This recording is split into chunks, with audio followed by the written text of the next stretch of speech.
తెలుగు శ్రోతలందరికీ నమస్కారం అండి. మన అలనాటి కథలు ఎవర్ గ్రీన్ స్టోరీస్ ఛానల్కి మీ అందరికీ స్వాగతం. నా ఊహలో ధారావాహిక వింటున్నామండి. రచన శ్రీమతి పరిమళ గారు. ఇక ఆలస్యం చేయకుండా మనం కథలోకి వెళ్ళిపోదామండి. వీడియో చూసిన వెంటనే లైక్ చేసి షేర్ చేసి తప్పకుండా సబ్స్క్రైబ్ చేసుకోండి మన ఛానల్ని. బెల్ ఐకాన్ యాక్టివేట్ చేసుకోండి. అనూకి మాటి మాటికి తన పుట్టినిల్లు గుర్తుకు వస్తోంది. అక్కడ అమ్మ వాళ్ళు, అత్తయ్య, మామయ్యలు, తాతయ్య అందరూ ఏం చేస్తున్నారో అనుకుంటూ ఉంటుంది. అలా అనుకుంటూ ఉండగా ఒకసారి వాళ్ళని చూడాలని అనిపించి అప్రయత్నంగా అను కళ్ళల్లో నీళ్లు తిరిగాయి. అది అందరూ గమనించకపోలేదు. విరాట్ తండ్రి తన చెల్లెల్ని, అనిత వాళ్ళ అమ్మని తీసుకురావటానికి వెళ్తాడు. విరాట్ ఏదో పని ఉంది అని చెప్పి బయటకు వెళ్ళిపోతాడు. అనిత, పవిత్ర వంటింట్లో ఏదో పనిలో ఉండగా అను కూడా వాళ్ళతో పాటు వెళ్తుంది. అనుని చూసిన పవిత్ర, నువ్వు రెస్ట్ తీసుకో అను, అసలే నీ మనసుకు బాధగా ఉంది కదా, నేను అనిత పని చేస్తాం, నువ్వు వెళ్ళి పడుకో కాసేపు అంటుంది. వద్దులే అత్తయ్య, కాస్త మీతో ఇలా మాట్లాడుతూ ఉంటే కొంచెం బాగుంటుంది, నేను కూడా ఏదో ఒక సాయం చేస్తాను మీకు, కాదనకండి అంటూ అక్కడే వాళ్ళతో పాటు ఉండి ఆ పని ఈ పని చేస్తూ మాట్లాడుకుంటూ ఉంటారు. అనుకి ఇష్టమైన వంటలేమిటో తెలుసుకొని ఆ రోజు భోజనాలలో అవే తయారు చేస్తుంది పవిత్ర. భోజనాల వేళకి నాయుడు తన చెల్లెలికి జరిగింది చెప్పి తనని ఇంటికి తీసుకుని వస్తాడు. రాగాయత్రి అని లోపలికి తీసుకువస్తుంది పవిత్ర. ఎలా ఉన్నావు ఏమిటి అంటూ కుశల ప్రశ్నలు అడుగుతుంది. అవన్నీ సరే గాని ముందు నీ కొడుకు చేసిన నిర్వాకం గురించి చెప్పు అంటాడు నాయుడు. ఒక నిమిషం మౌనం తర్వాత, దాంట్లో తప్పే ఉందండి, వాడికి నచ్చిన అమ్మాయిని వాడు చేసుకున్నాడు, అంతే కదా, దానికి అంత రాద్ధాంతం చేయాలా అంటుంది పవిత్ర. రాద్ధాంతం నేను చేస్తున్నానా? వాడు చేసిన తప్పేమీ లేదా? అంటే అప్పటికే పెళ్ళైనా కూడా మళ్ళీ ఇంకొక పెళ్లి చేసుకోవడం, అది కూడా ఎవరికీ చెప్పకుండా, దాన్ని నువ్వు వెనకేసుకు రావటం కూడాను అని నిష్ఠురాలు ఆడాడు నాయుడు. చాలండి, ఏంటి మొదటి పెళ్ళి మళ్ళీ పెళ్ళి అంటున్నారు, అసలు పెళ్ళి ఎప్పుడు జరిగింది? ఎప్పుడో చిన్నప్పుడు వాళ్ళకి ఏమీ తెలియని వయసులో జరిగిన దాన్ని పెళ్ళి అంటారా? అది కాకుండా అంత చిన్న వయసులో పెళ్ళి చేశాము అంటే అది మీకే నష్టం, ఎందుకంటే అది బాల్య వివాహంలోకి వస్తుంది. మీరు ఒక ప్రభుత్వ అధికారి అయి ఉండి బాల్య వివాహం జరిపించారు అంటే అది మీ మెడకు చుట్టుకుంటుంది. నేను చెప్పింది బాగా ఆలోచించండి అంటుంది పవిత్ర. పవిత్ర, ఏంటి ఎక్కువ మాట్లాడుతున్నావు? నా చెల్లికి జరిగిందేమిటో తెలిసి, నాకు ఈ ప్రేమ పెళ్ళిళ్ళంటే ఇష్టం లేదని తెలిసి కూడా ఇలా మాట్లాడుతున్నావు అని కోప్పడతాడు నాయుడు. అన్నయ్య నువ్వు ఊరుకో, వదినతో నేను మాట్లాడతాను కదా అంటుంది గాయత్రి. వదిన, అన్నయ్య ఎందుకు బాధపడుతున్నారో నీకు తెలుసు కదా, ఊరుకో వదిన అంటుంది పవిత్రతో. గాయత్రి, నీ విషయంలో తప్పు జరిగింది నిజమే, నేను కూడా ఒప్పుకుంటాను, కానీ అది ఇప్పుడు కూడా అనిత, విరాట్ విషయంలో జరగాలని లేదు కదా. అయినా పెళ్లి చేసినప్పుడు ఒకరంటే ఒకరికి ఇష్టం ఉండాలి కదా, ఆ ఇష్టం లేకపోతే ఆ బంధం ఎప్పటికీ నిలవదు గాయత్రి. కానీ ఇప్పుడు విరాట్, అనిత ఇద్దరూ కూడా మంచి నిర్ణయం తీసుకున్నారు. అసలు జరిగిందేంటో నీకు మీ అన్నయ్యకి తెలియదు గాయత్రి, తెలిస్తే ఇలా మాట్లాడరు అంటుంది. ఏమైంది వదినా, అంతా బాగానే ఉంది కదా అనుమానంగా అడిగింది గాయత్రి. ఎంతసేపు తప్పు చేశావు అనటమే కానీ అసలు ఎందుకు ఈ పని చేయాల్సి వచ్చిందో అని ఒక్కసారైనా అడిగారా? అడిగితే తెలిసేదండి మీకు అని భర్తతో అంటుంది. అమ్మా ఇప్పుడు ఎందుకమ్మా అని వారిస్తాడు విరాట్. చెప్పని నాన్న, మీ నాన్నకి కూడా తెలియాలి కదా. గాయత్రి, నువ్వేమీ బాధపడకు, నెమ్మదిగా ప్రశాంతంగా ముందు నేను చెప్పేది విను అంటుంది పవిత్ర. అనిత పద్మనాభం గారి మనవడు దీపుని ప్రేమించింది. ఇద్దరూ పెళ్లి కూడా చేసుకుందాం అనుకున్నారు. వాళ్ళ అబ్బాయి ఎవరినో ప్రేమించాడు అని తెలియగానే వాళ్ళు కూడా ఇలాగే ఆవేశపడి దీపుకి, ఇదిగో ఈ అను దీపు మరదలు, తనతో పెళ్లి జరిపించాలని చూశారు. తనకి నచ్చిన వాడిని చేసుకోలేకపోతున్నాను అని, తను ప్రేమించిన వాడికి ఇంకొకరితో పెళ్లి జరగబోతోంది అని తెలిసి అనిత ఆత్మహత్య చేసుకోబోయింది. పిచ్చిపిల్ల. విరాట్ అది చూసి దాన్ని ఆపి దీపు వాళ్ళ ఇంటికి తీసుకొని వెళ్ళాడు. అక్కడ జరిగిన విషయం తెలుసుకున్న దీపు తల్లిదండ్రులు ఆ పెళ్ళి ఆపేశారు. కానీ అను పెళ్ళి పీటల మీద ఆగిపోయింది అంటే అందరూ ఏదో అనుకుంటారు అని అను మెడలో తాళి కట్టాడు విరాట్. ఇది వదిన జరిగింది, ఇప్పుడు చెప్పండి, విరాట్ చేసిన తప్పేముంది ఇందులో అని ప్రశ్నిస్తుంది భర్తని. గాయత్రి, నాయుడు వెంటనే అనిత దగ్గరకు వచ్చి, తల్లి నీకేమీ కాలేదు కదా, ఎందుకు అలాంటి పిచ్చి పని చేశావు అని అడుగుతారు. విరాట్ వచ్చి, చూసారా నాన్న, అదే అనితకి నాతో పెళ్ళి ఇష్టమో లేదో అడిగితే సరిపోయేది కదా, ఇప్పుడు ఇంత బాధపడాల్సి వచ్చేది కాదు. అనిత దీపుని ఇష్టపడుతోంది. అంతేకాదు, దీపు కూడా అనిత అంటే ప్రాణం ఇస్తాడు. అందుకే వాళ్ళిద్దరినీ ఒకటి చేయండి నాన్న అని తండ్రిని బ్రతిమలాడతాడు విరాట్. గాయత్రి వచ్చి, నా విషయంలో ఏదో తప్పు జరిగిందని అందరూ అలా ఉంటారు అనుకోవటం సరైంది కాదేమో అన్నయ్య. ఎందుకైనా మంచిది ఒకసారి అను, దీపు వాళ్ళ తల్లిదండ్రులతో మాట్లాడితే బాగుంటుంది. ఏమో ఒకసారి ఆలోచించన్నయ్యా అంటుంది.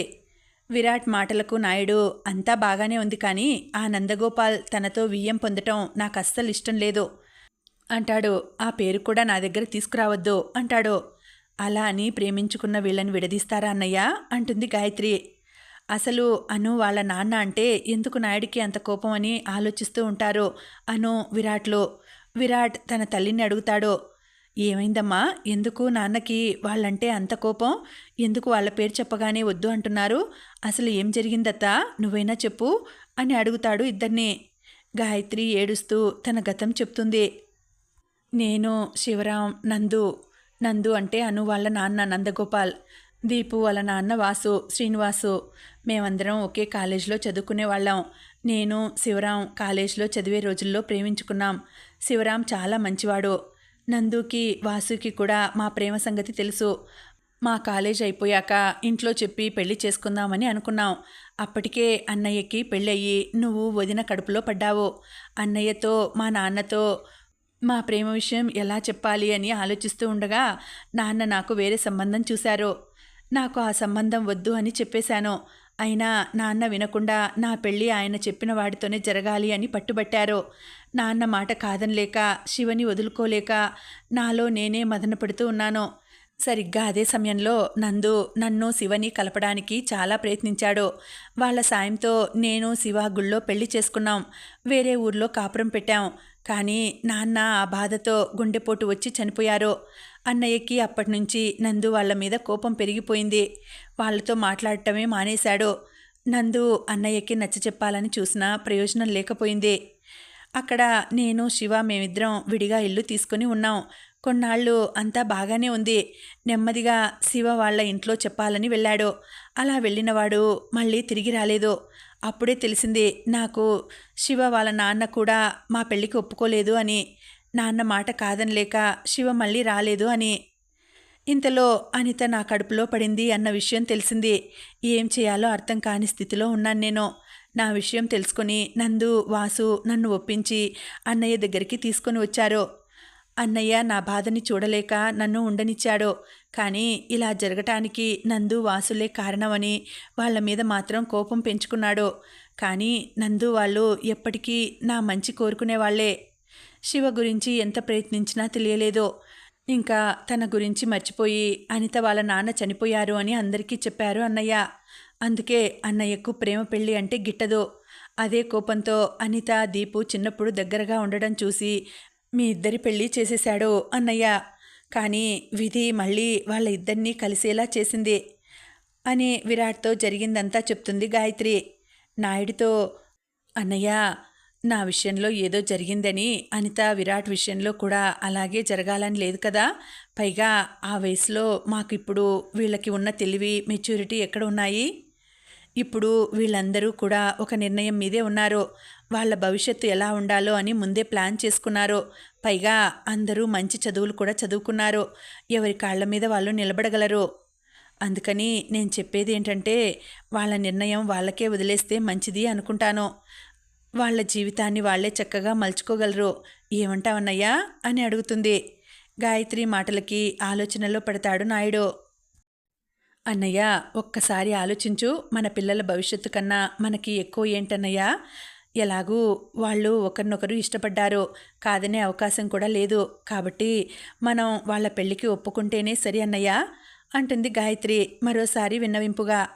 అవునండి, గాయత్రి చెప్పింది కూడా నిజమే అంటుంది పవిత్ర కూడా. నాయుడు ఆలోచిస్తూ ఉంటాడు. మన పంతం కోసం మన పిల్లల ప్రేమను కాదనటం సరైంది కాదేమో, కానీ ఆ నందుని ఎలా నమ్మేది?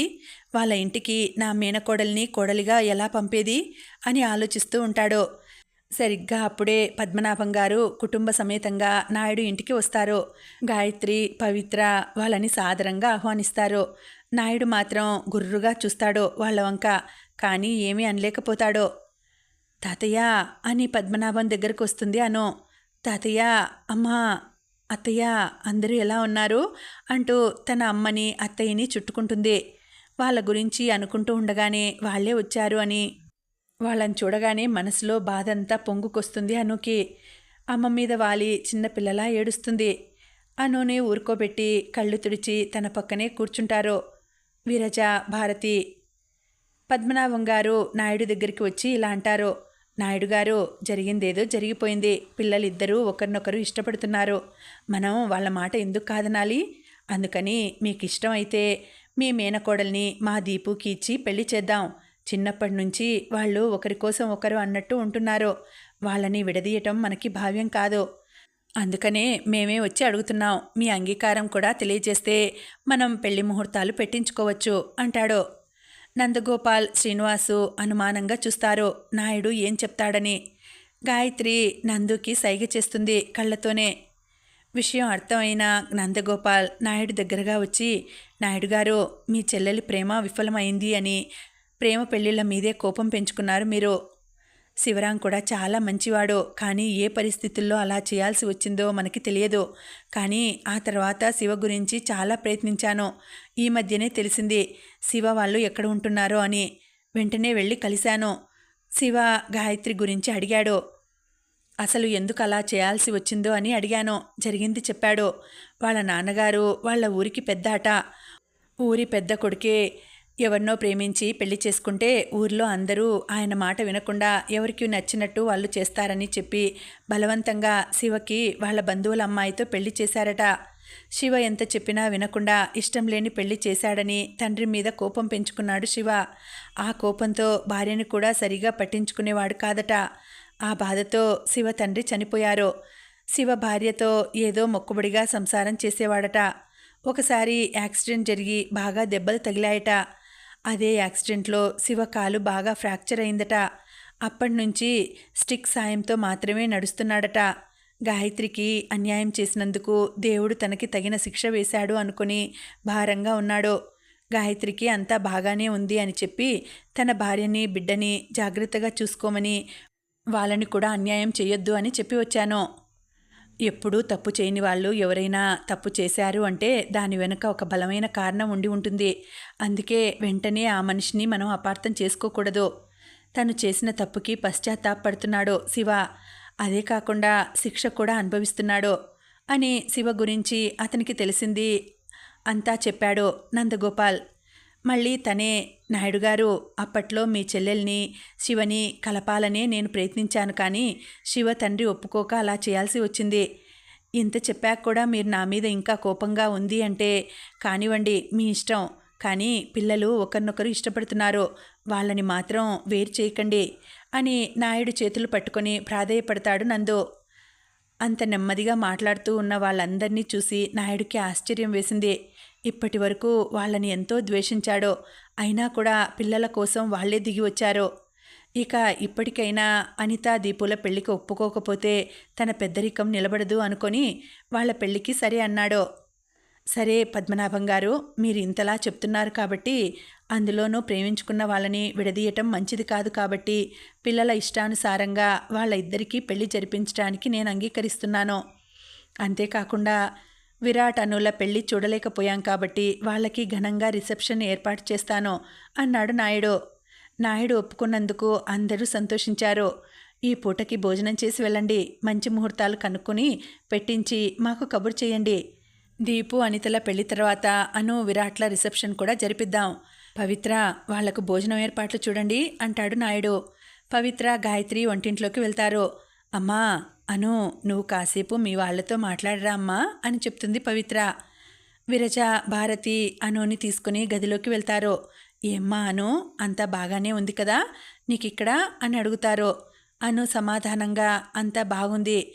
మీరే చూశారుగా, మా అత్తయ్య అత్తలాగా కాకుండా నన్ను అమ్మలాగే చూసుకుంటుంది. నాకు మీ ఇద్దరు బాగా గుర్తుకు వస్తున్నారమ్మా అత్త అని ఇద్దరినీ పట్టుకుంటుంది. ఇంతకీ పెద్దత్తేది రాలేదు అని అడుగుతుంది. వదినకి ఇంట్లో పని అంతా అప్పచెప్పి వచ్చాము. పెద్దన్నయ్య కూడా ఊర్లో లేరు. ఆయన వస్తారని వదిన అక్కడే ఉంది. ఇంకా పిల్లలు కూడా ఉన్నారుగా అంటుంది భారతి. అది సరే అమ్మా, నిన్ననే మిమ్మల్ని చూడాలి అనిపించింది. మనసులో అనుకున్నాను. ఎవరో చెప్పినట్టు వెంటనే ఎలా వచ్చారు మీరంతా అని అడుగుతుంది అను. ఎవరో చెప్పినట్టు ఏంటి, మీ ఆయనే ఫోన్ చేసి నీ గురించి చెప్పి నువ్వు బాధపడుతున్నావు అని ఒకసారి మమ్మల్ని వచ్చి మాట్లాడమని చెప్పాడు. ఇంత అర్థం చేసుకునే భర్త అత్తగారు దొరకటం నీ అదృష్టం అంటుంది భారతి. నువ్వు అదృష్టవంతురాలివాను. నేను చిన్నప్పుడు చెప్పేదాన్ని కదా, రెక్కల గుర్రం మీద యువరాజు వచ్చి నిన్ను తీసుకుని వెళ్తాడు అని. నిజంగా నీ యువరాజు వచ్చాడు. నిన్ను రెక్కల గుర్రం మీద తీసుకుని వెళ్ళకపోయినా రాణిలాగా చూసుకుంటున్నాడు. అంతకంటే మంచి మొగుడు ఎక్కడ దొరుకుతాడు చెప్పు అంటుంది విరజ. యువరాజు అంటే యుద్ధాలు చేయకపోయినా పర్వాలేదు, కానీ నీకు ఏ కష్టం రాకుండా చూసుకోవాలి. అందుకే చెప్తున్నాను, విరాటే నీ యువరాజు. ఇంక నీ జీవితం అంతా సంతోషంగా ఉండొచ్చు అలాంటి భర్త తోడుంటే అని అనుకు చెప్తుంది విరజ. అవునమ్మా, నీకు ఇష్టం లేకపోయినా నువ్వు మా అందరి కోసం ఈ పెళ్లికి ఒప్పుకున్నావు. కానీ విరాట్ నిన్ను పువ్వుల్లో పెట్టుకొని చూసుకుంటున్నాడు. ఇంతకంటే మంచి భర్త ఎక్కడ దొరుకుతాడు చెప్పు అంటుంది భారతి. సరే అమ్మా, చూద్దాం అని చెప్పి వంటింట్లోకి వెళ్లారు ముగ్గురు. పవిత్రకి తలో చెయ్యి వేసి వంటల్లో సాయం చేశారు. భోజనాల వేళ కావటంతో అందరూ కూర్చుని హాయిగా మాట్లాడుకుంటూ భోజనం చేశారు. అనుకి తన వాళ్ళని చూసిన ఆనందం, అనితకి తన పెళ్లికి ఒప్పుకున్నారు అన్న ఆనందంతో ఇద్దరూ చాలా సంతోషంగా ఉన్నారు. వెళ్తూ వెళ్తూ పద్మనాభం గారు మంచి ముహూర్తాలు పెట్టించి మీకు కబురు చేస్తాం అని చెప్పారు నాయుడితో. మంచిదండి అన్నాడు నాయుడు. సరే అమ్మా, మేమిక బయలుదేరుతాం అన్నాడు పద్మనాభం. ఒక్క నిమిషం అంటూ అందరికీ బట్టలు తీసుకుని వచ్చి పెట్టింది పవిత్ర. ఇప్పుడెందుకమ్మా ఇవన్నీ అన్నారు. పర్వాలేదండి, అయినా మొదటిసారి మా ఇంటికి వచ్చారు కదా, అలా ఉత్త చేతులతో పంపడం ఆచారం కాదు కదా అన్నాడు నాయుడు. 2 రోజుల్లో పంతులు గారితో మాట్లాడి సత్యనారాయణ వ్రతం ఏర్పాటు చేస్తాను. మీరందరూ తప్పకుండా రావాలి అంటాడు నాయుడు. పద్మనాభం వాళ్ళు ఇంటికి వెళ్ళిపోతారు. గాయత్రి నాయుడితో, అన్నయ్య, ఇప్పుడు నీ మనసులో ఉన్న సంశయం తీరింది కదా. ప్రేమ పెళ్ళి అంటే భయం ఉండేది, కానీ ఇప్పుడు లేదు కదా. అనిత దీపులు ఒకరినొకరు ఎంత ప్రేమించుకున్నారో అని మనకి తెలిసింది కదా. ప్రేమ అంటే అదే అన్నయ్య. అంతేకాకుండా విరాట్ కూడా అను వాళ్ళ పుట్టింటి వాళ్ళని తలుచుకొని బాధపడుతోంది అని తెలుసుకొని వాళ్ళనే ఇక్కడికి వచ్చేలా చేశాడు. అటు అనుకి బెంగ తీరింది, ఇటు అనిత పెళ్ళి కుదిరింది. ఎంత బాగా ఆలోచించాడో చూడు నా మేనల్లుడు. అది ప్రేమంటే అని చెప్తుంది. అవును గాయత్రి, ప్రేమంటే సరైన నిర్వచనం చెప్పారు ఈ పిల్లలు. పవిత్ర, నీ కొడుక్కి చెప్పు, ప్రేమ మీద నాకు ఉన్న చెడు అభిప్రాయం పోయింది అని. అమ్మ అత్త ఇద్దరూ కూడా అనుకి అలా బ్రెయిన్ వాష్ చేయడంతో అను కూడా ఆలోచనలో పడింది. నిజంగానే విరాట్ అంత మంచివాడేనా?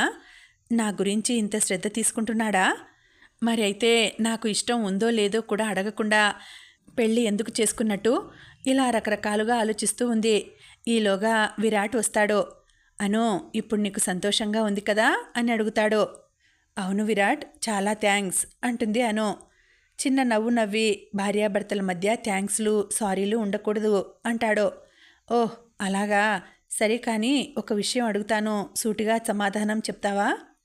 అడుగాను, ఒకటి కాదు, నువ్వు ఎన్ని ప్రశ్నలు అడిగినా నీకు తప్పకుండా సమాధానం చెప్తాను. నాకు నిన్ను పెళ్లి చేసుకోవడం ఇష్టం ఉందో లేదో తెలియకుండా నన్నెందుకు పెళ్లి చేసుకున్నావు? అను ప్రశ్నకి ఏం సమాధానం చెప్పాలని ఆలోచనలో పడ్డాడు విరాట్. ఏంటి అంత ఆలోచిస్తున్నావు? ఎందుకు పెళ్లి చేసుకున్నావు అంటే, ఎవరైనా ఎందుకు చేసుకుంటారు, అందుకే నేను చేసుకున్నా అనే సమాధానం చెప్పకు. నీ మనసులో ఉన్నదేంటో చెప్పు అని అడుగుతుంది. నిజం చెప్పమంటావా అను? నేను చెప్తాను, కానీ ఆ తర్వాత నువ్వు నీ సమాధానం కూడా చెప్పాలి అంటాడు. సరే చెప్పు. అను, ఐ లవ్ యూ. ఆ మాటకి గుర్రుగా చూస్తుంది విరాట్ వంక అను. నువ్వు విన్నది నిజమే. ఇది ఇప్పుడే కాదు, నా మనసులో ఉన్న మాట. ఎప్పటినుంచో నీకు చెప్పాలి అనుకున్న మాట. అసలు నీ మీద ఎప్పుడు ఎలా మొదలైందో తెలియదు. చిన్నప్పటి నుంచి నిన్ను చూస్తూనే ఉన్నాను. చిన్నప్పుడు నిన్ను దీపు నుంచి దూరం చేస్తున్నా అని నీకు నా మీద కోపం ఉండేది. నాకు కూడా ఎందుకో నువ్వంటే నచ్చేది కాదు. కారణం నువ్వు కూడా ఎప్పుడు నాతో గొడవ పడుతూ ఉండడమే. మొదట్లో నాకు కూడా నీతో ఎప్పుడూ గొడవ పడాలని అనిపించేది. ఆ తర్వాత అది అలవాటుగా మారిపోయింది. తర్వాత నీతో గొడవ పడకపోతే తోచేది కాదు. అప్పుడు తెలియలేదు అది నీ మీద ఇష్టంతో అని. కానీ ఒక్కోసారి నువ్వు నన్ను దూరం పెడుతుంటే అప్పుడు బాధ అనిపించేది. అప్పుడే అర్థమైంది అది ప్రేమ అని. అప్పటినుంచి నిన్ను చూడకుండా ఒక్కరోజు కూడా ఉండలేకపోయేవాడిని. కానీ నువ్వు మాత్రం ఎప్పుడూ బావా బావా అంటూ దీపు వెనకే తిరుగుతూ ఉండేదానివి. దీపు ఏమో అనిత వెనక పడేవాడు. నాకు నిన్ను చూస్తే నవ్వొచ్చేది, జాలి వేసేది. అలాగే నన్ను మాత్రం పట్టించుకోవడం లేదు అని కోపం కూడా వచ్చేది. కానీ నిన్ను ప్రేమించాను కదా, అందుకని ఎప్పుడూ అలా చూస్తూ ఉండేవాడిని నిన్ను. కాలేజ్ అయిపోయాక మన ఊర్లోనే హాస్పిటల్ పెట్టాలనే నీ కోరిక నాకు చాలా నచ్చింది. కానీ దీపు ఏమో ఎంఎస్ చేయాలని అనుకున్నాడు. మీ పెద్దవాళ్ళేమో మీ పెళ్లి చేయాలి అనుకున్నారు. ఆ విషయం తెలియగానే దీపు ఎంత బాధపడి ఉంటాడో నేను కూడా అంతే టెన్షన్ పడ్డాను. ఎక్కడ బలవంతంగా అయినా మీ పెళ్లి జరిపించేస్తారో అని. కానీ అనిత వల్ల ఆ పెళ్లి ఆపగలిగాను. మీ వాళ్ళకి ముందే చెప్పాను నీ అనుమతితోనే నిన్ను పెళ్లి చేసుకుంటాను అని. కానీ వాళ్ళు నీ ఇష్టం లేకుండా ఆ నిర్ణయం తీసుకున్నారు అని నాకు తెలియదు. అందుకే నువ్వు నన్ను దూరం పెడుతున్నావు అని తెలుసు. కానీ నీకు ఇష్టం లేకుండా నేను నిన్ను తాకను. నీ ఇష్టం లేకుండా ఏ పని చెయ్యను. నిర్ణయం నీకే వదిలేస్తున్నాను. నువ్వు ఎప్పుడు నన్ను మనస్ఫూర్తిగా ఒప్పుకుంటావో అప్పుడే మనమిద్దరం భార్యాభర్తలం అవుతాం. అప్పటి వరకు ఇంట్లో వాళ్ళకి మాత్రం ఈ విషయం తెలియనివ్వద్దు అంటాడు విరాట్. విరాట్ చెప్పింది విని ఏం సమాధానం చెప్పాలో అర్థం కాక నిద్రపోయినట్టు నటిస్తుంది అను. విరాట్ తన వైపు సమాధానం కోసం చూసేసరికి నిద్రపోతున్న అనుని చూసి, అప్పుడే నిద్రపోయావా? అలసిపోయావు కదా, సరేలే, కానీ నేను చెప్పింది విన్నావో లేదో అనుకుంటూ, నిద్రలో కూడా ఇంత ముద్దుగా ఎలా ఉన్నావను, ప్లీజ్ తొందరగా నన్ను యాక్సెప్ట్ చేయవే బంగారం అని అను నుదుటి మీద ముద్దు పెట్టడానికి తనకి దగ్గరగా వస్తాడు. ఆ వెచ్చని శ్వాస అనుకి తగులుతూ ఉంటుంది. అమ్మో, ఏంటి వీడు ఇప్పుడు నన్ను నిజంగా ముద్దు పెట్టుకుంటాడా అనుకుంటుంది. అనుకి చాలా దగ్గరగా వచ్చిన విరాట్ మళ్ళీ వెనక్కు లేచి, ఇంకా నిన్ను ముట్టుకోకుండా కంట్రోల్ చేసుకోలేను అనుకొని నిద్రపోతాడు. విరాట్ గురించి ఆలోచిస్తూ నిద్రపోతుంది అను కూడా. అనుకున్నట్టుగానే 2 రోజుల్లో సత్యనారాయణ వ్రతం ముహూర్తం పెట్టించాడు నాయుడు. పద్మనాభం వాళ్ళకి కబురు పెట్టాడు. విరాట్ అనుతో వ్రతం గురించి చెప్పి, నీకిష్టం లేకపోయినా అందరి కోసం మామూలుగా ఉండు అంటాడు. విరాట్ అని పిలుస్తుంది అను. ఏంటి అను, ఏమైనా చెప్పాలా అంటాడు. ఏమీ లేదు. సరే అయితే రేపు ఉదయమే వ్రతం, మీ వాళ్ళందరూ కూడా వస్తున్నారు, నువ్వేమీ ఆలోచించక హ్యాపీగా ఉండు అంటాడు. పవిత్ర వచ్చి, అమ్మా అను, రేపు సత్యనారాయణ స్వామి వ్రతానికి ముహూర్తం పెట్టించారు, మీ అమ్మ వాళ్ళందరూ కూడా వస్తున్నారు, రేపు పొద్దున్నే నువ్వు రెడీగా ఉండు పూజకి అని చెప్తుంది. సరే అత్తయ్య అంటుంది అను. మర్నాడు ఉదయమే లేచి తలస్నానం చేసి చిలకపచ్చ చీరపై పువ్వులు వేసిన డిజైనర్ పట్టుచీర కట్టుకొని దానికి కాంట్రాస్ట్ గులాబీ రంగు బ్లౌజుతో చక్కగా అలంకరించుకొని వస్తుంది అను. ఒక్కసారి అనుని చూసి విరాట్ అలా చూస్తూ ఉండిపోతాడు. ఏంటి విరాట్ అలా చూస్తున్నావు అంటూ దగ్గరికి వచ్చిన అనిత కూడా అనుని కన్నార్పకుండా చూస్తుంది. అబ్బా, ఎంత అందంగా ఉన్నావో తెలుసా, నిన్నిలా చూస్తుంటే నాకే ముద్దొచ్చేలా ఉన్నావు అంటుంది అనిత. పవిత్ర వచ్చి, అచ్చం మహాలక్ష్మిలా ఉన్నావు, ఉండు మా దిష్టే తగిలేలా ఉంది అని కాటుక తీసి బుగ్గన చుక్క పెట్టి నుదుటన ముద్దు పెట్టుకుంటుంది. అను ఎంతో మురిసిపోతుంది. అందంగా అలంకరించిన పూలజడ వెనుకగా విరాట్కి తగిలేలా తిప్పి వెళ్ళిపోతుంది. వ్రతానికి అందరూ సిద్ధమయ్యి ఉంటారు. పవిత్ర వచ్చి, ఒక్క నిమిషం అను ఇటురా అని పిలిచి తన వజ్రాల హారాన్ని తెచ్చి ఆమె మెడలో వేస్తుంది. అత్తయ్య, ఇప్పుడు ఎందుకు ఇది అని అడుగుతుంది అను. ఇప్పుడేంటి, ఎప్పుడైనా అది నీకు ఇవ్వాల్సిందే కదా, పూజలో కూర్చుంటున్నావు, అందరూ వస్తున్నారు, నీ మెడ అలా బోసిగా ఉంటే ఏం బాగుంటుంది చెప్పు, అందరూ ఏమనుకుంటారు, అత్తగారు ఒక్క నగ కూడా చేయించలేదా కోడలికి అనుకోరు అంటుంది సరదాగా. పద్మనాభం గారు వాళ్ళు అందరూ కూడా వస్తారు. అలాగే చుట్టుపక్కల వాళ్ళందరూ వస్తారు. అనుని విరాట్ని చూసి చూడ చక్కని జంట అంటారు అందరూ. వ్రతం ఆర్భాటంగా జరిపిస్తారు. విరాట్ వంక చిలిపిగా చూసి నవ్వుతుంది అను. విరాట్కి ఏమీ అర్థం కావట్లేదు. భోజనాలు అయ్యాక టెర్రస్ మీదకి రా, నీతో మాట్లాడాలి అంటుంది. అవాక్కై నోరు తెరుస్తాడు విరాట్. నోరు ముయ్యి, దోమలు దూరుతాయి ఇంకా అని అనడంతో టక్కున నోరు మూసేస్తాడు విరాట్. ఏమైంది, ఎందుకు అలా పెట్టావు ఫేసు అని అడుగుతుంది విరాట్ని. నువ్వేనా ఇప్పుడు నాతో మాట్లాడింది అని అనుమానంగా అడుగుతాడు విరాట్. సరే భోజనాలు అవని వెళ్దాం పైకి అని అందరితో కలిసి భోజనాలు చేస్తారు. అందరికీ కిళ్ళి తెచ్చిస్తుంది పవిత్ర. హాల్లో కూర్చొని మాట్లాడుకుంటూ ఉంటారు అందరూ. నాయుడు గారు, ఇంకొక 10 రోజుల్లో అనిత దీపుల పెళ్లికి దివ్యమైన ముహూర్తం ఉందని చెప్పారు మా పంతులు గారు. మీరు సరే అంటే ఆ ముహూర్తానికే వాళ్ళ పెళ్లి జరిపించేద్దాం అంటాడు పద్మనాభం. దానికేముంది బాబాయ్ గారు, మీ ఇష్టం అంటాడు నాయుడు. అలా కాదండి, ఆడపిల్లివారు కదా, మీకు పనులు ఎక్కువ ఉంటాయి కదా, అందుకే అన్ని పనులు చేసుకోవడానికి సమయం సరిపోతుందో లేదో అని అడుగుతున్నాను అంటాడు. అదేం పర్వాలేదండి, మేం చూసుకుంటాం. ముహూర్తం తేదీ చెప్తే అప్పటికి అన్నీ సిద్ధం చేసి ఉంచుతాం. ఏ అవాంతరాలు రాకుండా ఈ పెళ్లి జరిగేలా చూద్దాం అంటాడు నాయుడు. అలాగే నాయుడు గారు, ఒకవేళ మీకు ఏదైనా సహాయం కావాలి అంటే కబురు పెట్టండి.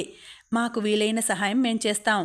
లగ్నపత్రిక రాయించుకొని 2 రోజుల్లో శుభలేఖలు ఇచ్చుకుందాం అంటాడు పద్మనాభం. అందరూ హాల్లో కూర్చొని మాట్లాడుకుంటూ ఉండగా నెమ్మదిగా వాళ్ళ దగ్గర నుంచి తప్పించుకొని పైకి వెళ్తుంది అను. వెళ్తూ వెళ్తూ విరాట్ వైపు ఒక చూపు విసురుతుంది. ఆ చూపులని అర్థం చేసుకున్న విరాట్ కాసేపటికి తను కూడా అనుని వెతుక్కుంటూ టెర్రస్ మీదకి వెళ్తాడు. కింద హాల్లో నాయుడు, అన్నీ మీరు చెప్పినట్టే చేద్దాం బాబాయ్ గారు, ఇకపోతే నన్ను నాయుడు గారు అనకండి, నాయుడు అనండి చాలు. ఇంకొకటి, వాళ్ళ పెళ్ళి అయ్యే వరకు వీళ్ళిద్దరినీ ఇలా విడివిడిగా ఉంచడం బాగుంటుందంటారా, లేదా వాళ్ళ కార్యానికి కూడా ఒక ముహూర్తం నిర్ణయించేద్దామంటారా? అది కూడా ఒక మాట చెప్పండి. వాళ్ళ పెళ్లి కోసం వీళ్ళ కార్యక్రమం ఎందుకు వాయిదా వేయటం? అసలే పెళ్ళయ్యి 4 రోజులు దాటింది. ఓ మంచి ముహూర్తం పెట్టించేయండి అంటాడు పద్మనాభం.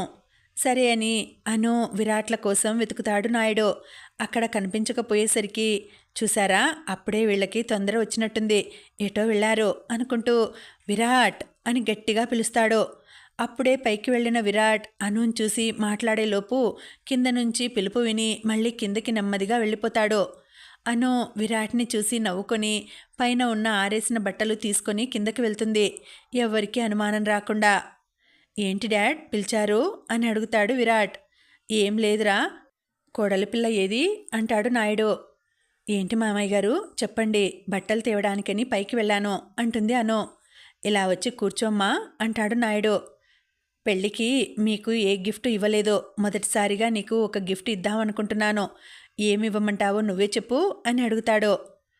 నాకేమీ వద్దు మావయ్య అంటుంది అను. అలా కాదమ్మా, నీకేం కావాలో చెప్పు అంటాడు. సరే మావయ్య, అయితే అడుగుతున్నాను, ఏమీ అనుకోకండి. ఇదేంటి ఇలా అడిగింది అని. కానీ నేను డాక్టర్ చదివాను కదా, మన ఊర్లో హాస్పిటల్ పెట్టాలి అనుకుంటున్నాను. ఎలాగూ మీ అబ్బాయి కూడా డాక్టరే కాబట్టి ఒకవేళ ఎంఎస్ చేసిన తర్వాత ఆయన మా బావ కూడా అదే హాస్పిటల్లో చేయొచ్చు.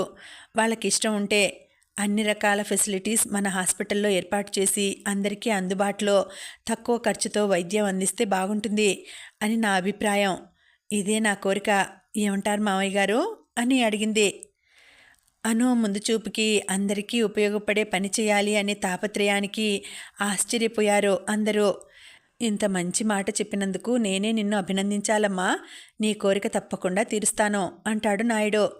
చాలా థ్యాంక్స్ మామయ్య గారు అంటుంది అను. అంతేకాదు, మేము కూడా ఆ హాస్పిటల్ నిర్మాణానికి మా వంతు సాయం చేస్తాం అన్నాడు పద్మనాభం. థ్యాంక్ యూ తాతయ్య, ఎంత మంచి మాట, నాకు చాలా సంతోషంగా ఉంది ఇప్పుడు అంటుంది అను. టీలు కూడా తాగేసి ఇక బయలుదేరుతామని వెళ్తారు పద్మనాభం వాళ్ళు. అందరూ సంతోషంగా పెళ్లి పనుల్లో పడిపోతారు. విరాట్ అనుతో మాట్లాడాలి అని చూస్తూ ఉంటాడు, కానీ అను ఎక్కడ దొరకకుండా తప్పించుకొని తిరుగుతూ ఉంటుంది. రాత్రి భోజనాలు అయ్యాక విరాట్ వెళ్ళి టెర్రస్ మీద కూర్చుంటాడు. అను పనులన్నీ ముగించుకొని నెమ్మదిగా టెర్రస్ మీదకి వెళ్తుంది. అప్పటికే అక్కడ ఉన్న విరాట్ ఓ పక్కగా కూర్చుని, అను, నా ప్రేమని నీకు అర్థమయ్యేలా చెప్పాను, అయినా నువ్వు అర్థం చేసుకున్నావు అని అనుకున్నా కానీ ఏమీ మాట్లాడవు. నా ప్రేమని ఎప్పుడు అంగీకరిస్తావు అని తన ఫోన్లో అను ఫోటోతో మాట్లాడుతూ ఉంటాడు. వెనుకగా వెళ్ళిన అను అది చూసి చిన్నగా నవ్వుతుంది. వెనక్కి తిరిగి చూసిన విరాట్ అనుని చూసి ఫోన్ తీసేసి, ఎప్పుడొచ్చావను అంటాడు. ఇప్పుడే మీరు ఎవరితోనో ఏదో మాట్లాడుతున్నట్టున్నారు. సరే నేను వెళ్తా, మీరు మాట్లాడుకోండి అంటుంది. లేదు లేదు, ఎవరితోనూ కాదు, నువ్వు చెప్పు. అయినా ఏంటి కొత్తగా మీరు అని పిలుస్తున్నావు అంటాడు. ఏం చెప్పాలి, మీరు అనా? మరి మీరు నా భర్త కదా, అందుకే మీరు అని పిలుస్తున్నాను అని తెలియనట్టు అంటుంది. ఓహో, నీకు మొగుణ్ణి అని ఇప్పుడు గుర్తుకొచ్చిందా? మధ్యాహ్నం నువ్వే కదా టెర్రస్ మీదకి రా మాట్లాడాలి అన్నావు, అప్పుడేం మర్చిపోయావా అన్నాడు. ఓహ్, బాగానే గుర్తుందే, మరి మధ్యాహ్నం ఎందుకు రాలేదో అంటుంది ఏమీ తెలియనట్టు. నేనొచ్చాను సరిగ్గా అదే సమయానికి, డాడీ పిలిస్తే కిందికి వెళ్ళిపోయాను, నువ్వు చూసావు కదా. నేనేమీ చూడలేదు, చూస్తే ఎందుకు అడుగుతాను? అవునవును, అన్నీ అంతే, తెలుసు కూడా తెలియనట్టే ఉంటావు, తెలియనట్టే అడుగుతావు అంటాడు కొంచెం నొచ్చుకున్నట్టుగా. ఇప్పుడు అయ్యగారికి ఎందుకంత అలక వచ్చిందో అంటుంది. ఎందుకు, నా మొహానికి అలక కూడానా? అయినా నేను అలిగితే ఎవరైనా బుజ్జగిస్తారా ఏంటి అంటాడు బుంగమూతి పెట్టుకొని. అబ్బో, ఆడోళ్ళలాగా బుంగమూతి బాగానే పెట్టారు సారు. ఎందుకు, ఇంతకు ఏమైందో చెప్పలేదు. ఏమైంది అని నన్ను అడుగుతావా? పిలిచింది నువ్వు. ఎందుకు అంటే చెప్పవు. నా ప్రేమ గురించి తెలిసి సమాధానం అడిగితే మాత్రం చెప్పవు. తప్పించుకొని బాగానే తిరుగుతావు. నాకిక్కడ మతిపోతోంది అన్నాడు. అబ్బో, అయ్యగారికి ఫ్రస్ట్రేషన్ కూడా బాగానే ఉన్నట్టుంది. అయితే ఇప్పుడు ఏం చేయాలంటారు అని అడిగింది. మళ్ళీ అదే ప్రశ్న. ప్లీజ్ అను, నన్ను టెన్షన్ పెట్టక, నువ్వు ఏం చెప్పాలి అనుకుంటున్నావో తొందరగా చెప్పు అంటాడు. మొద్దు, ఇంకా అర్థం కాలేదా? నువ్వు ఎప్పుడు నన్ను భర్తగా ఒప్పుకుంటావో అప్పుడే అన్నీ అన్నారు ఎవరో, మరి ఇప్పుడేంటి ఇలా మాట్లాడుతున్నారు అంటుంది. హా, అవును అన్నాను, కానీ నువ్వు ఎప్పుడు నన్ను అంటూ మధ్యలో ఏదో గుర్తుకు వచ్చినట్టు ఆగిపోతాడు. ఆ, అంటే ఇప్పుడు నువ్వు నన్ను మీరు అని పిలిచింది అందుకేనా? అంటే నన్ను భర్తగా ఒప్పుకున్నావా అంటాడు. అవును మహాప్రభో, ఇంకేమైనా చెప్పాలా ఇంతకన్నా అని అడుగుతుంది. అర్థమైంది, ఏమీ అవసరం లేదు, ఇప్పుడు ఆకాశాన్ని అందుకున్నంత సంతోషంగా ఉంది. అను, చాలా థ్యాంక్స్, ఇంత తొందరగా నీ మనసు మారుతుంది అనుకోలేదు. I love you Anu, I really love you అంటూ అను దగ్గరికి వచ్చి అనుని గట్టిగా హత్తుకుంటాడు. హాహా, ఆగండి కాస్త, ఇప్పుడేనా, ఇంత తొందర ఏంటి అంటుంది అను. మరి ఇంకేంటి అను, కనీసం ఇది కూడా కాదా అంటాడు. ఊహూ, కాస్త ఆగండి, పెద్దవాళ్ళు ఏదో ముహూర్తం పెట్టించాలి అంటున్నారు కదా, అప్పటి వరకు ఆగాల్సిందే అంటుంది. ముహూర్తం దేనికో? అంటే నిన్ను పట్టుకోవడానికి కూడా ముహూర్తం కావాలా అంటాడు అమాయకంగా. ఆహా, బుద్ధు, ఆ మాత్రం తెలియదా? ముహూర్తం అంటే అదే, దానికి అని సిగ్గుపడుతుంది. దానికి అంటే దేనికి, కాస్త అర్థమయ్యేలా చెప్పరాదు అంటాడు. కాస్త ఆగండి, 2 రోజులు, తెలుస్తుంది తమరికే. సరేగాని నువ్వు మీరు మీరు అని పిలవాల్సిన అవసరం లేదు, విరాట్ అని పిలవచ్చు. ఒకవేళ అమ్మ వాళ్ళ ముందు అలా పిలవలేకపోతే అప్పుడు పిలవచ్చు. అయినా అమ్మ వాళ్ళకు కూడా ఏం అభ్యంతరం ఉండదు, సరేనా అంటాడు. సరే బాబు, సరే, ఇంకా కిందకి వెళ్ళండి, బాగోదు అంటుంది. అదిగో మళ్ళీ నువ్వు అలా పిలుస్తుంటే కొత్తగా ఉంది అను అంటాడు. సరే సరే, వెళ్ళవయ్యా, వెళ్ళు వెళ్ళు అని సినిమా స్టైల్లో అంటూ క్రిందకి నెడుతుంది. ఆ తోపుకి వెనక్కి పడబోతాడు విరాట్. వెంటనే గట్టిగా పట్టుకుంటుంది అను. విసురుగా లేవబోయిన విరాట్ అనుకి హత్తుకుంటాడు. 1 నిమిషం వాళ్ళు అలాగే ఉండిపోతారు. తర్వాత తేరుకొని ఇద్దరూ కిందకి వస్తారు. ఎవరి గదుల్లో వాళ్ళు ఉంటారు, పడుకుంటారు. గదిలోకి వెళ్ళగానే అనిత అడుగుతుంది. అను, అంతా ఓకేనా అని. ఎందుకలా అడుగుతున్నావు అంటుంది అను. నాకు తెలుసులే, పైన ఏం జరిగిందో. ఏం తెలుసు అనిత, పైన ఏమీ జరగలేదు అంటుంది తడబడుతూ. చూసావా, తడబడుతున్నావు అంటే ఏదో జరిగినట్టే. నేను సరదాగా అన్నాను, చెప్పు ఏం జరిగింది. ఏం జరగలేదు, నువ్వు పడుకో ఇంకా అంటుంది. నవ్వుతూ పడుకుంటుంది అనిత. అను కూడా నిద్రపోతుంది. మర్నాడు ఉదయమే ఇప్పట్లాగే లేచి స్నానం చేసి దేవుడి గదిలో పూజ చేస్తుంది అను. గాయత్రి అది చూసి, ఒసే అనిత, అనుని చూసి నేర్చుకోవే, లేకపోతే రేపు అత్తారింటికి వెళ్ళాక ఏ పని చేయకపోతే ఇదేనా నీకు మీ అమ్మ వాళ్ళు నేర్పించింది అని మమ్మల్ని అంటారు అంటుంది. అదేం లేదులే పిన్నిగారు, అమ్మ వాళ్ళు అందరూ అర్థం చేసుకుంటారు, నెమ్మదిగా తనే నేర్చుకుంటుందిలే, మీరేమీ దిగులు పడద్దు అంటుంది అను. అందరూ బ్రేక్ఫాస్ట్ కోసం డైనింగ్ టేబుల్ మీద కూర్చున్నారు. అందరికీ టిఫిన్ వడ్డిస్తుంది అను. అబ్బా, ఈరోజు టిఫిన్ ఎంత బాగుందో, నువ్వు ఎప్పుడూ ఇలా చేయలేదు కదమ్మా అన్నాడు విరాట్. అవునరా, ఈరోజు టిఫిన్ చేసింది నేను కాదు, నీ భార్య. ఏంటి అను నా చేసింది? చాలా బాగా చేశావను. పైగా ఇది నాకు ఇష్టమైన టిఫిన్ కూడాను. సూపర్ అను, నువ్వు ఇంత బాగా చేస్తావని అనుకోలేదు అసలు అన్నాడు విరాట్. నవ్వుతుంది అను. అవునవును, టిఫిన్ చాలా బాగుంది అంటూ అందరూ తింటారు. విరాట్, ఈరోజు సాయంత్రం నువ్వు తొందరగా వచ్చే ఇంటికి, సాయంత్రం పూజ ఉంది అంది పవిత్ర. అలాగే అమ్మా అంటాడు విరాట్. అను, నీ బట్టలు సామాన్లు అన్నీ విరాట్ రూమ్లో సర్దుకో అంటుంది పవిత్ర. ఎందుకత్తయ్యా? ఎందుకేమిటి, ఇక నుంచి నువ్వు విరాట్ ఒకే రూమ్లోనే కదా ఉండాల్సింది అంటుంది అనిత. అదే ఎందుకు అనిత అని అడుగుతుంది అను. ఎందుకేంటి అను, మీరిద్దరూ భార్యాభర్తలు ఒకే రూమ్లో కదా ఉండాల్సింది, అందుకే ఇంకేమీ అడగకుండా వెళ్ళి మీ బట్టలు తెచ్చుకుని విరాట్ రూమ్లో, అదే మీ రూమ్లో పెట్టుకో అంటుంది పవిత్ర. సరే అత్తయ్య. అనిత, నువ్వు నాకు సాయం చేస్తావా అడుగుతుంది అను. సరే అను, పద వస్తున్నా అంటుంది అనిత. మీరిద్దరూ ఆ పనిలో ఉండండి, నేను పూజ ఏర్పాట్లు చేస్తాను అని అంటుంది పవిత్ర. అను అనిత రూమ్లో నుంచి తన వస్తువులన్నీ తెచ్చుకుంటుంది. విరాట్ రూమ్లో ఎక్కడ పెట్టాలో అని ఆలోచిస్తూ ఉంటుంది. అనిత, ఈ కబోర్డ్లన్నీ లాక్ చేసి ఉన్నాయిగా, నేను ఎక్కడ పెట్టుకొని నా బట్టలు అని అడుగుతుంది. హా, అవును, విరాట్ వచ్చే వరకు చూడాలి, మరి తన దగ్గరే ఉంటుంది కదా ఈ లాక్. సరే, నేను వెళ్ళి విరాట్ని పిలుస్తాలే అని కిందకి వెళ్తుంది అనిత. విరాట్, అనుకి కబోర్డ్ లాక్ తీసివు, తను తన వస్తువులు అక్కడ పెట్టుకుంటుంది అంటుంది అనిత. ఏంటి, నా రూమ్లోనా? ఎందుకు అంటాడు విరాట్. అత్తయ్య చెప్పింది విరాట్, ఇక నుంచి మీరిద్దరూ ఒకే రూమ్లో ఉంటారని, అందుకే అను బట్టలు నీ రూమ్లో సర్దుకుంది, నువ్వు వెళ్ళి తనకి హెల్ప్ చెయ్యి అంటుంది అనిత. సరే, నేను వెళ్తాలే అని పైకి వెళ్తాడు విరాట్. విరాట్, కొంచెం నాకొక లాకర్ లాక్ ఓపెన్ చేసివు, నా బట్టలన్నీ సర్దుకుంటా అంటుంది అను.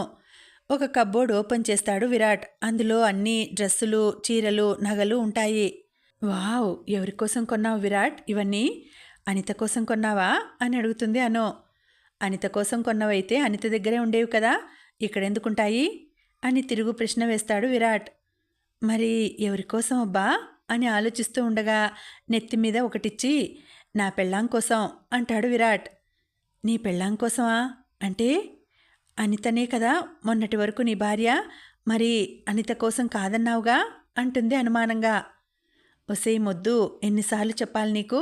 చిన్నప్పటి నుంచి నువ్వంటే నాకు పిచ్చి. నీ మీద నా మనసులో ఉన్న ప్రేమ తెలిసిన తర్వాత ఇవన్నీ నీకోసం కొన్నవే. నీకు ఏది ఇష్టమో తెలుసుకుని మరీ నీకు నచ్చేవి కొన్నాను అంటాడు. ఆ బట్టలు, నగలు అన్నీ చూసి ఆశ్చర్యపోతుంది. అన్నీ తనకు నచ్చే రంగులు, తను ఇష్టపడే డిజైన్లు. తన చేతిలో ఉన్న బట్టలు పక్కన పడేసి అమాంతం వచ్చి విరాట్ని హత్తుకుంటుంది. అను చేసిన పనికి షాక్ అవుతాడు విరాట్.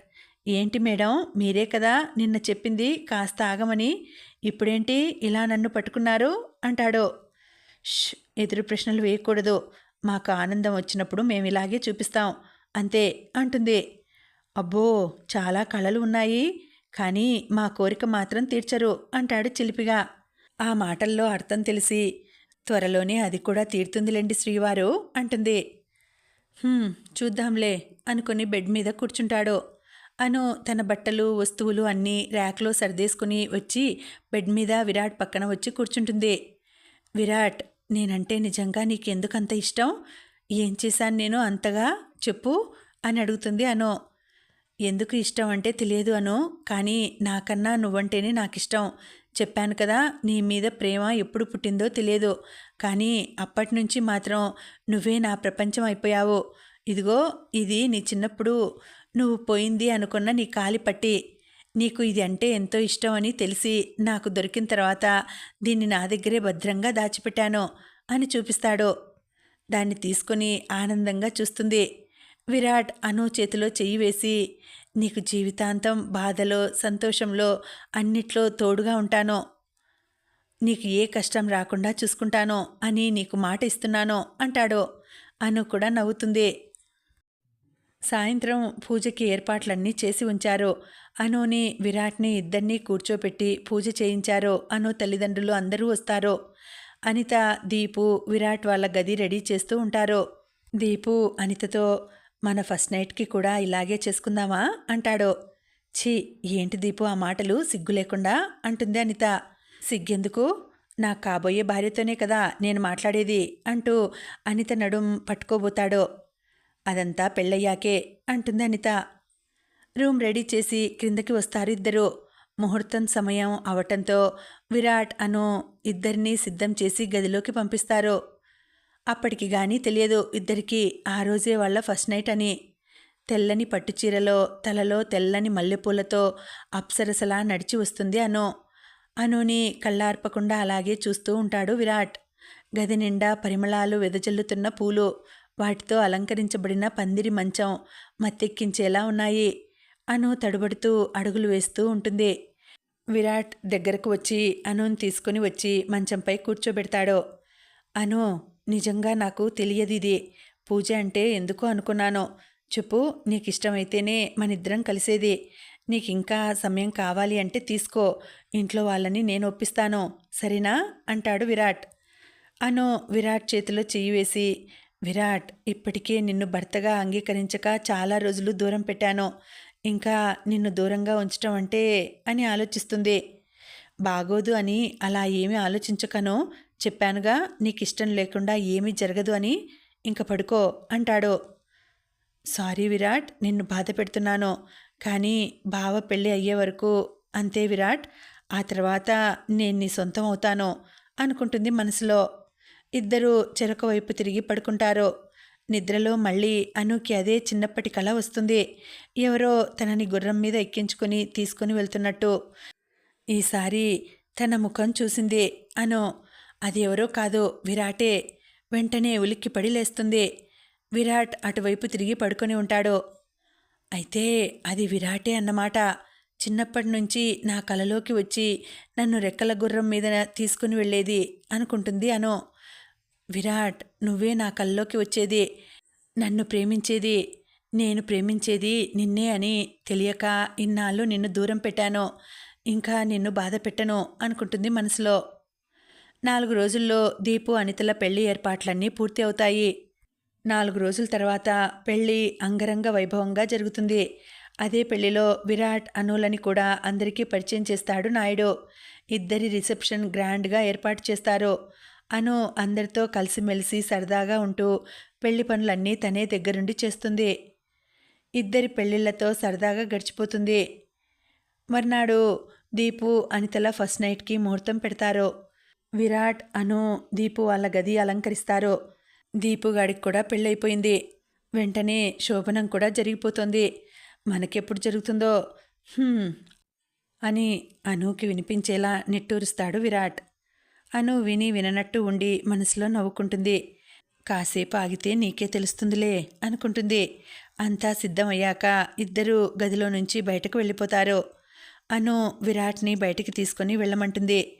ఎక్కడికి అని అడిగితే చెప్తాను, ముందు పదా అని కారులో విరాట్ పక్కనే కూర్చుని ఎలా వెళ్ళాలో చెప్తూ ఉంటుంది. కొంత దూరం వెళ్ళాక హా, ఇక్కడ ఆపు అంటుంది. కారు దిగి చూసిన విరాట్ షాక్ అవుతాడు. ఇది మన తోట కదా, ఇక్కడికెందుకు తీసుకుని వచ్చావు అంటాడు. అంత తొందర ఎందుకు, నీకే తెలుస్తుందిలే, ఆగు అని ముందుకు వచ్చి పొలంలో పనిచేసే రామయ్యని, అంతా సిద్ధమేనా అని అడుగుతుంది. అంతా సిద్ధమే అమ్మా, అదిగో అక్కడ అని అటు చూపిస్తాడు. ఏదైనా అవసరం ఉంటే కబురు పెట్టండమ్మా, ఇక్కడే ఉంటాను నేను అంటాడు. సరే అని అతన్ని పంపేస్తుంది అను. విరాట్ని తీసుకుని అక్కడకు వెళ్తుంది. అక్కడ పొలంలో మంచం మీద పరుపుతో పక్క తయారు చేసి దాని మీద పూలతో అలంకరించి ఉంటుంది. అది చూసి విరాట్ ఆశ్చర్యపోతాడు. ఇక్కడేంటిది అని అడుగుతాడు. వెన్నెల్లో మంచం మీద మొదటి రాత్రి జరగాలని నీ ఆశ కదా, అందుకే ఇక్కడికి తీసుకుని వచ్చాను అంటుంది. అర్థం కానట్టు చూస్తాడు. నీ కబోర్డ్లో డైరీలో చూశాలే, నీకు మొదటి రాత్రి ఎలా ఉండాలి అనుకున్నావో, అందుకే ఈ ఏర్పాట్లన్నీ రామయ్య సాయంతో ఇలా చేశాను అంటుంది. మరి ఇప్పుడు నీకు ఇష్టమేనా మనస్ఫూర్తిగా అని అడుగుతాడు. బావ కూడా తనకు నచ్చిన అమ్మాయిని పెళ్లి చేసేసుకున్నాడు. వాళ్ళకు కూడా ఫస్ట్ నైట్ ఏర్పాటు చేశారు. ఇంకెన్నాళ్ళు మనం మాత్రం విడిగా ఉండాలి. అందుకే నేను కూడా ఒక నిర్ణయానికి వచ్చాను. నిన్ను భర్తగా అంగీకరించిన రోజే నా మనసులో నీ మీద ప్రేమ ఏర్పడింది. కానీ అప్పటికి బావ గురించిన ఆలోచన పోవటానికి సమయం పట్టింది. అంతేకాకుండా నేను ఇష్టపడే వ్యక్తి కూడా నువ్వే అని తెలుసుకోవడానికి ఇంత సమయం పట్టింది నాకు. ఇప్పుడు మనస్ఫూర్తిగా నేను నీదాన్ని అంటుంది. నువ్వు ఇష్టపడేది నేనే అని నీకెలా తెలిసింది అంటాడు. తన చిన్నప్పటి కల గురించి చెప్తుంది అను. నా కలలో వచ్చే రాకుమారుడినే నేను పెళ్లి చేసుకోవాలి అనుకునేదాన్ని. కానీ అది బావ కాదని, అది నువ్వే అని ఇప్పుడే తెలిసింది. అందుకే ఇదంతా అంటుంది. ఏంటి, ఈ రోజుల్లో కూడా నువ్వు అవన్నీ నమ్ముతావా అంటాడు విరాట్. ఎందుకు నమ్మకూడదు? నీ మనసుకి ఏం కావాలో నీ మెదడు నీకు తెలియచేస్తూనే ఉంటుంది. అలాంటి సంకేతమే ఇది కూడా. నేను నమ్ముతాను అంటుంది. సరే అయితే నీ కలలోకి వచ్చే రాకుమారుణ్ణి నేనే అన్నమాట అంటాడు విరాట్. అవును విరాట్, అది నాకు ఈ మధ్యనే తెలిసింది అంటుంది అను. విరాట్ సంతోషంతో అనుని ఎత్తుకుని ముద్దులు పెట్టుకుంటాడు. అను విరాట్ ఎదలో ఒదిగిపోతుంది. శుభం సమాప్తం. మళ్ళీ వచ్చే వీడియోలో మరొక మంచి కథతో కలుసుకుంటానండి. అంతవరకు సెలవు. నమస్తే.